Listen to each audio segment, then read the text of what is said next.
So there's a couple big benefits to Stripe. So let's talk about that first, and then we'll talk about their weaknesses. So James, my question is this. I'm coming across, my focus really is shopping cart, that, Sure. gateway. That's the E-commerce type e-commerce. merchants. Yep, exactly, e-commerce. Sure. So I'm really bumping up against a lot of companies that say, hey, we're with Stripe. Right. We love it. It's easy. I don't know what you can do for me. Yes. So we're not interested in looking. So really it's what's the talking point and what is the strategy to Sure. work with Sure. those clients? So there's a couple big benefits to Stripe. So let's talk about that first, and then we'll talk about their weaknesses. Okay. The big benefit of Stripe is that it is very easy to integrate with Stripe. Also, pretty much every shopping cart solution out there now integrates with Stripe. Okay. Mhm. So Stripe's whole mission is to make it really easy for developers to do these integrations. Okay. So the first question that we have to understand is how exactly are they integrated with Stripe? And so I would put these merchants into one of two buckets. So bucket Okay. number one is they have a shopping cart solution that is integrated with Stripe, but it could very easily be integrated with somebody else like authorize.net or nmi.com, my personal favorite. So, they could be integrated with somebody else or Accept Blue or any of these other, the processor agnostic type gateways. Gotcha. So if that's the situation, that's a pretty easy pitch at that point. So that pitch goes against Stripe's one weakness, which is price. Okay. So Mhm. Stripe is going to have generally much higher rates than you're going to have. I would say on average, you can probably save a merchant 40, 50, 60 basis points Right. and still be able to offer them a good service. You could even integrate some kind of, I just did a podcast episode recently on ACH cash discounting. You Mhm. should definitely listen to that. You can do it through the NMI gateway. And so there's different things you can do to offer savings, but the bottom line is Stripe's biggest and really only weakness is the fact that they're more expensive. And so you can save money.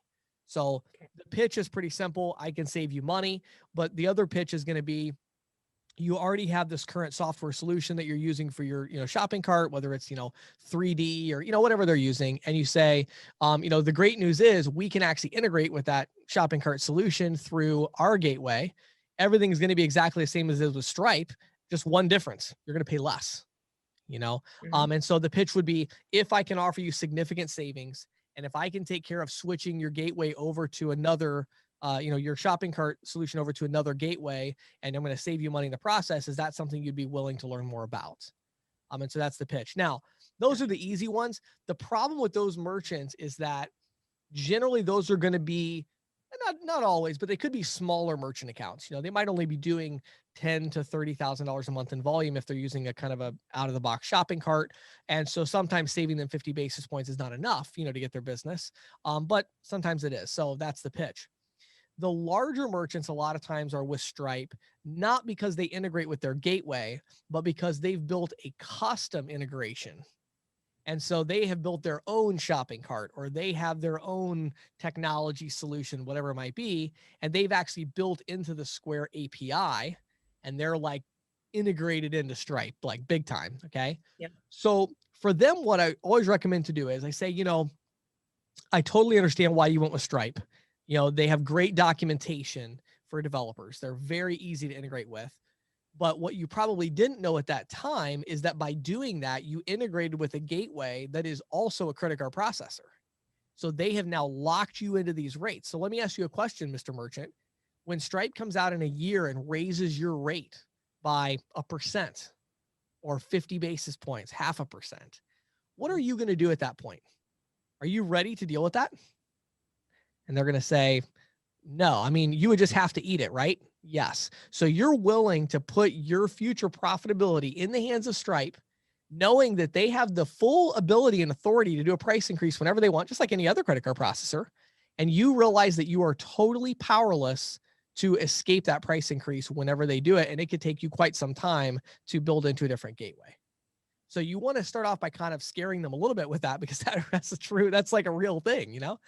And then Okay. you would say, the great news is there are other gateway solutions that you can build into, that you can integrate with, that are just as easy, maybe, I don't know, I would say 90% as easy as Stripe to integrate with. And your developers could build this integration, and it's going to be processor agnostic. So that means I will set you up through my preferred credit card processor. If they come out with a price increase, guess what you do? Switch to somebody else. That doesn't mean you got to switch your gateway. That doesn't mean you got to change your code. That means you just change the processor that you're using with the gateway. So you chose a gateway and a processor together, which locks you in, and that's very dangerous from a business perspective. So once you get to that point in the conversation, then you transition it to a financial conversation. And in any business deal, there's going to be an investment, and then there's going to be a return on the investment. So the investment for them is going to be developer time. So you are not going to be able to switch that merchant from Square. They are going to have to switch themselves from Square, meaning, yeah, you're going to sell them, but like they have to actually do the work, unlike the shopping cart where you could just probably either log in for them or get somebody from your processor to log in and switch some credentials around. If they're actually integrated into their code with the API of Stripe, they are going to have to put some developer time behind it. In my experience, we're usually talking about somewhere around 1 week to 2 weeks for a full-time developer to make a switch like this. For most companies, that's an average. And keep in mind, that might sound like not a big deal, but that's about $5,000, somewhere around $5,000 of cost for them, because a developer makes at least $100,000 a year. A good developer is 120. That's $10,000 a month. So it's going to take, one good developer half a month to do this. So what you have to do is you have to break it down in terms of financial reward for them. So you tell them and say, I pitch it to them like this. I say, Susan, here's the situation. I'm sure you have developers, if you guys have, code and all this stuff, I'm sure you have developers, right? And yes. Okay. So one of your developers is going to have to spend about 2 weeks, most likely, to make a switch from Stripe to something like an NMI. Okay. How much is that going to cost you roughly? And so they'll tell you, and I could sometimes I'll even say, I'm guessing about $5,000. What do you think? If they do offshore, maybe it's a little less. If they have only senior people, it might be a little more. They say, yeah, 4,000 or 5,000. Okay. So we know what our investment is. So the next question is, what's our return on investment? Well, the first return is freedom.